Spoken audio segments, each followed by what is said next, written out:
You remember how it all started. The year was 1971. The dome was discovered in a remote desert, a gigantic structure of unknown origin. Then, the leading world powers founded the Cronus Corporation with the purpose of researching it. Scientists and other experts were transported inside the dome from Crystal Sands, a city built at its foot. The Spire Station was also built at the top of the mysterious formation, and all the goods and personnel were moving through it to reach the lands beneath the dome. Cronus promised the flourishing of the civilization in its advertising materials. Teleportation technology, flying cars, new power sources, the cure for all diseases, maybe even eternal life. Who knows? We thought it's our golden ticket. We thought these hospitality open doors led us to the greatest treasury in the universe. And although it was impossible to leave the dome, this subtle warning didn't stop us. Our faith in the better future made us blind. We were looking for new technologies and found millions of strange mechanisms we didn't know how to use. We were searching for immortality, but we lost so many lives. We let the genie out of the bottle, and we had no idea what it will take in exchange for fulfilling our wishes. We were delusional, not seeing the big picture. In September 1976, the day you were delivered from Spire to Magellan Station, the delusions were never stronger. Hello and welcome everyone back to the Dumbass class with me, Hannis. Yes, I have taken over this Let's Play, seeing as a new prologue to Encased has been released. Things have changed ever so slightly. So I figured rather than doing another boring Let's Play, just showing new features, I would go into character for Hannis. So we will be playing as a psychic prisoner of Orange Wing. Let us jump straight into it, shall we?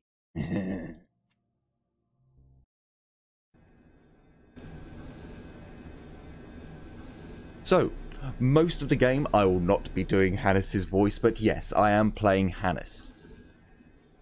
If any of you saw the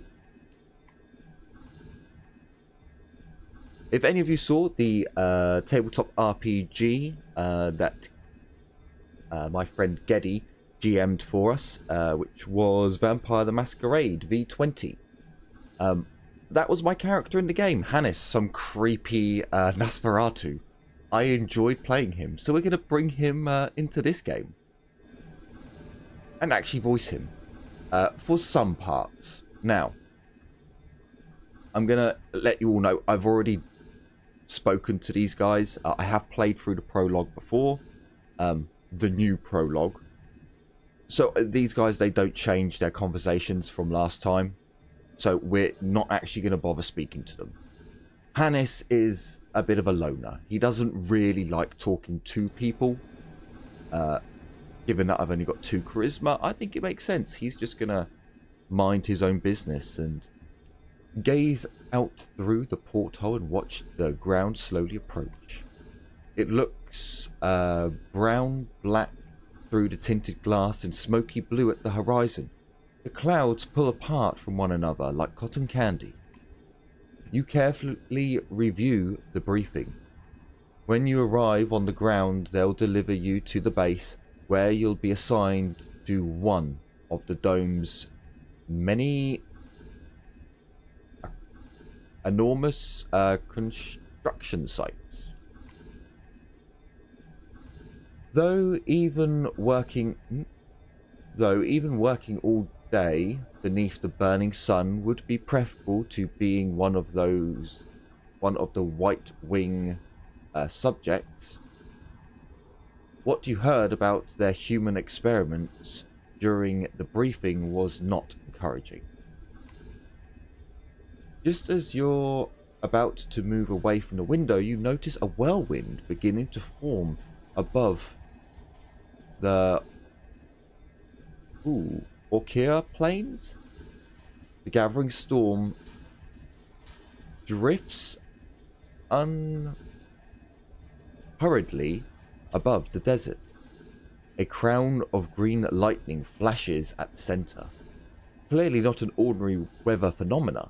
It must be one of the dome's much discussed anomalies.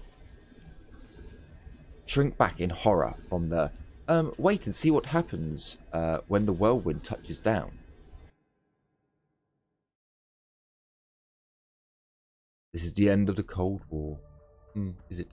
Well, this is the end of the Cold War. The world's economy now revolves around the dome and studies of its technology. An effort shared among many nations, both capitalist and socialist. The world can rest easy. There will be no nuclear apocalypse, only collaboration in the interests of all mankind. Helpful. It's so hot today, man, I could use a cold soda. Come on, move it. As we can see, that it's a new prologue. New things are around. Things are happening. Sadly, we can't see the storm. We don't get to see that. Right, let's get going. Hey, get the box. Be careful. Whew, yeah. I'm here. I'm on it. You're shifting it the wrong way. Now it's stuck. Whew, yeah. So, Benny, you truly keep it normal formula whilst we're on job. Our records, blah, blah, blah. There's a lot of stuff that is going on. How loud is it? Oh, dear.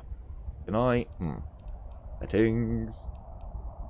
I'm going to do a lot of remastering of sounds. That's still kind of loud.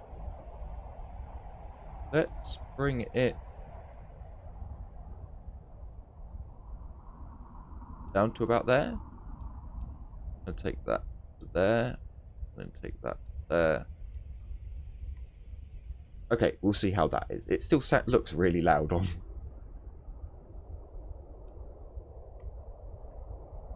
Yeah, it still looks really loud. Come here. Come on now. Or you'll miss everything. A cheerful man in a white lab coat grabs you by the sleeve. A badge reading Lucid Nuffers Naves Scientific Analyst Export Department is hanging limply from a clean uniform, still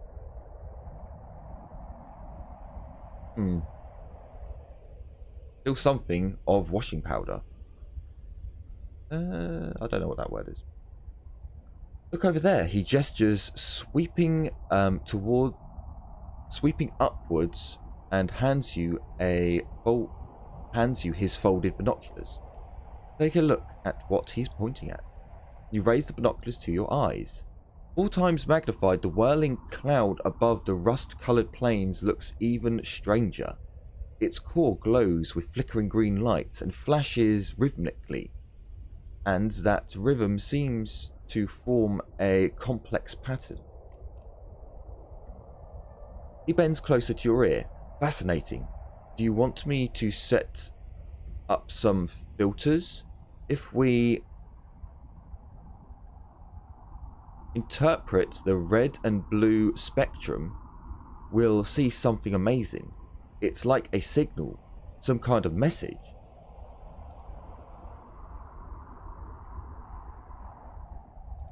Ask him what in particular that is you're looking at. I don't know. He laughs unnervously and snatches the binoculars from your hand. With the glasses raised to his eyes, he mutters. He minutely adjusts the focus. It's a massive whirlwind north of Concord, and not merely some desert sandstorm. It's an anomaly. I hope it lasts long enough for me to take proper observation. Tell him you need to go. can't waste all of our time. He looks at you for... looks from you to the capsule and to the leaning terminal entrance. He throws up his hands. Oh, Monsieur, excuse me. I'm so sorry. You'd better get going, or you'll be late for check-in. Your colleagues are already inside, and the storm is growing stronger. Yeah, the storm is growing stronger. The White mutters in fascination, eyes glued to the binoculars and fixed to the swirling cloud. Retreat! Retreat! So I'm afraid you guys will have to read these bits yourself, because I've already read loads of them already, and I'm... so much reading, so little time. And we have our new area. As we can see, all new. I mean, it's some parts, what's it called? The items and things are all reused, but yeah, completely new layout. Much easier. We don't have to go through multiple floors just to go to places, although a lot less interaction. So let us get started. Okay, so first things first, let us go and do some stealing, because there's actually not as much to take anymore. You will not be able to leave with ridiculous amounts of money and goods. Little bit sad. Oh, also, yeah, this is gonna hurt for some people. With the new prologue, the game completely removes all of your, like, the saves that I had before, the games that I'd completed, gone. They don't exist anymore. Oh, are we in handcuffs? Oh no, we...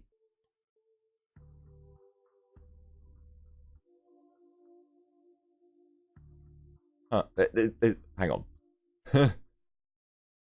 On these metal bracelets is a sort of breathable rubber, available in different sizes. There's even a children's model. Human handcuffs. Okay. Fine. The thing is, I don't... So, this dude just goes through exactly the same process as what we've seen before. I do have science. We have pickpocketing. We have lockpicking. So I'm going to speed this up and just come over here and register myself. Because he does exactly the same. I did... Pretty soon the dome is going to be nothing but genetic prisoners?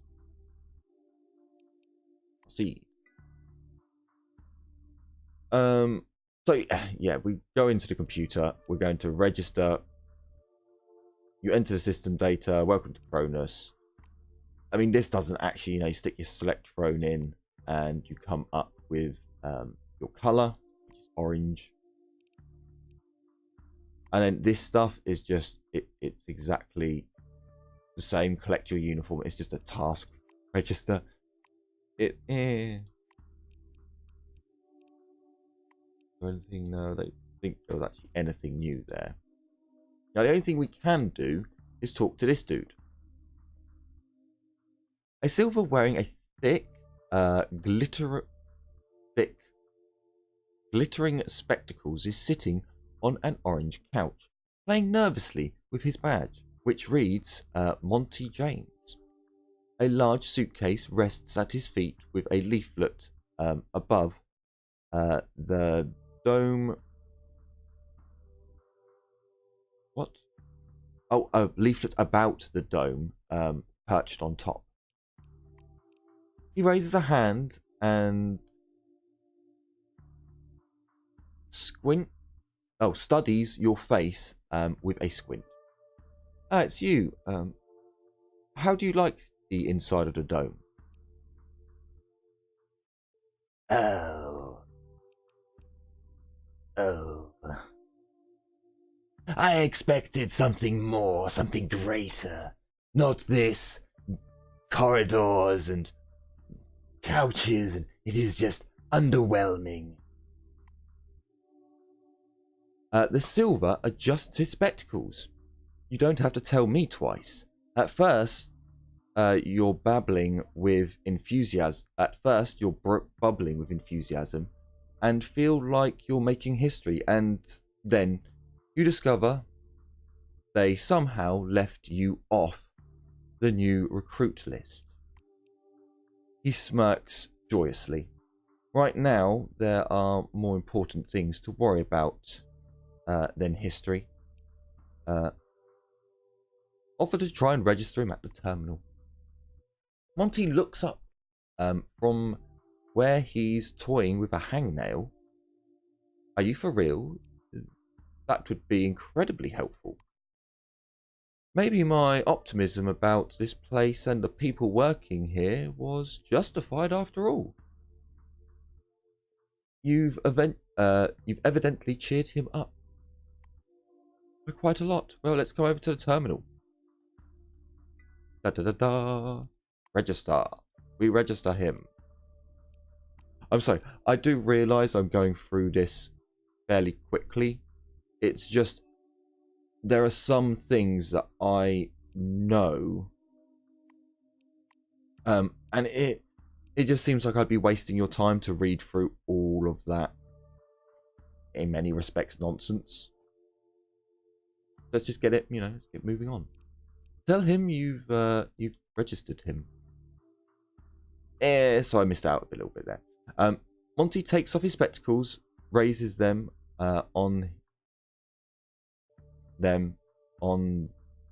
rests them on the cushion beside him, and envelops you in a big hug. He puts his glasses back on. Thank you for so selfishly. I need a drink and I haven't got one. Selfishly helping out a stranger. Perhaps the dome really is a special place. Perhaps it is. I don't think I can lockpick that. No, I can't. Sadness.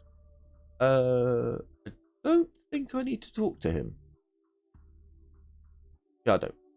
Because again, the only reason I'm not talking to him is because it's the same thing that I've already gone through.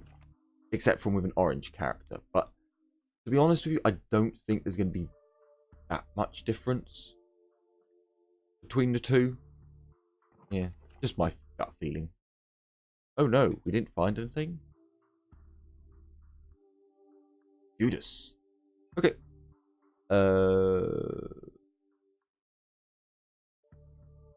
Did I must have properly saved it with my other character. I must have. What time are we on? Yeah, we'll do this bit. Trading. I don't. Behind the counter, you find a small, neat man. His gingery hair shines with some kind of gel. His badge says Sydney Maynard. Shopkeep. The silver packs up at your approach. A thick notebook appears at once from under the counter. Sydney puts his thick glasses that seem to age him 5 decades in an intense and studious... in an instant, and studies the lined page. Yeah. The silver finally stops with his finger pointing down at a particular page.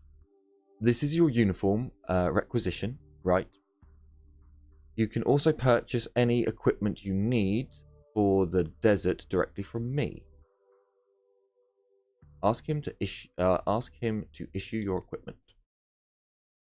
Maynard adjusts his glasses in a businesslike manner. Before I give you your uniform, please listen to these instructions. Sydney fondles with his hairstyle, so I'm going to sugarcoat it. Life inside the dome can be dangerous. You may get shot, spilt spill acid on yourself, get an electric shock, or suffer an effect of a dangerous anomaly. That's why it's important to wear protective equipment when traveling outdoors. Of course, in hazardous situations, the equipment will get damaged, and the more it's damaged, the more effort one has to repair it. The Silver continued. He points back towards the shelves behind him. We've got repair kits for this gear. If you don't know how to fix stuff yourself, there are specialists at just about every base. They can help. Sydney puts a notebook away. The instructions are over. Now I'm going to issue your uniform. The silver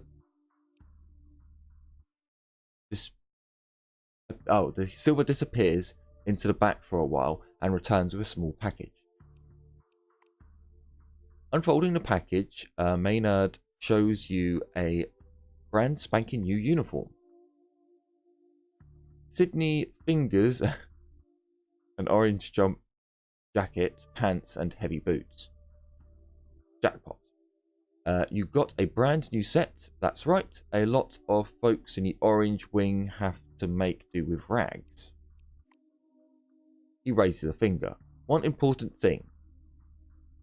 In accordance with Order 16225, helmets and gloves are not included, but can be purchased from me.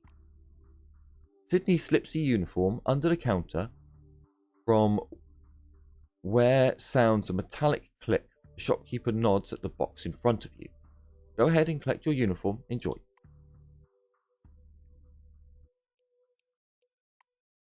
Okay. Also, what does this give me? 2-2. 12 mechanical damage. Okay.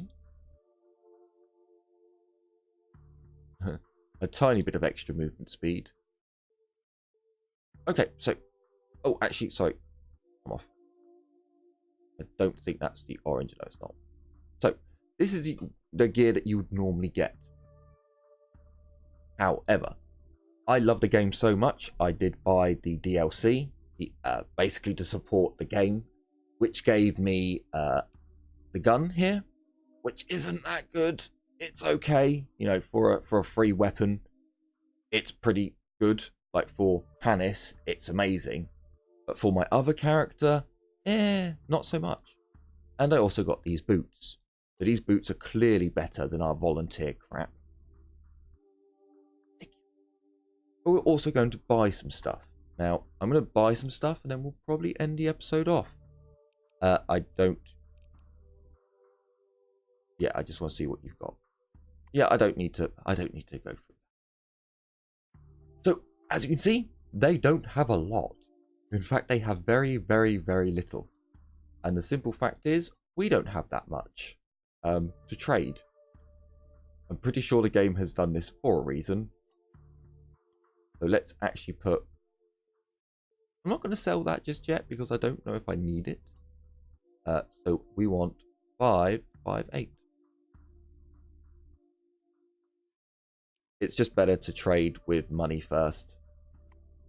There we go. So we've got 5, 9, 8 to spend.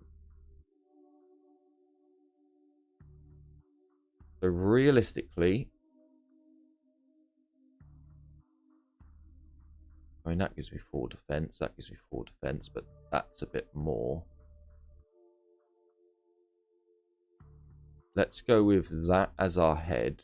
I know that gives more mechanical defense, but I think that's just a better option. The gloves, we're going to go for... But we need to go for the one that gives us the best, really. Which I think is this one. Researcher's gloves. And then, of course, we need a belt.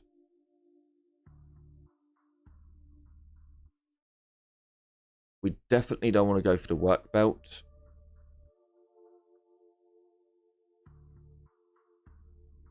There's 3 encumbrance. we're going to go with the soldier's belt.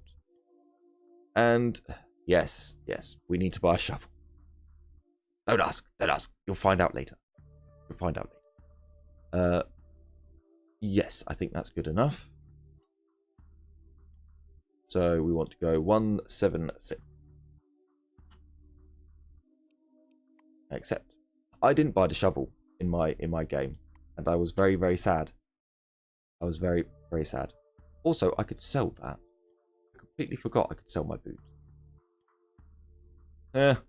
Oh, it makes us look so sad. But Hannis would kind of look like that. I would accept this. I don't want to have a shovel in LA. Okay. Right. So yes, that is where we're going to end off this episode of the new prologue. So I certainly hope you've enjoyed our little step into the new prologue. In the future episodes, we'll try out pickpocketing people. Hopefully we'll be able to do out some psychic nonsense.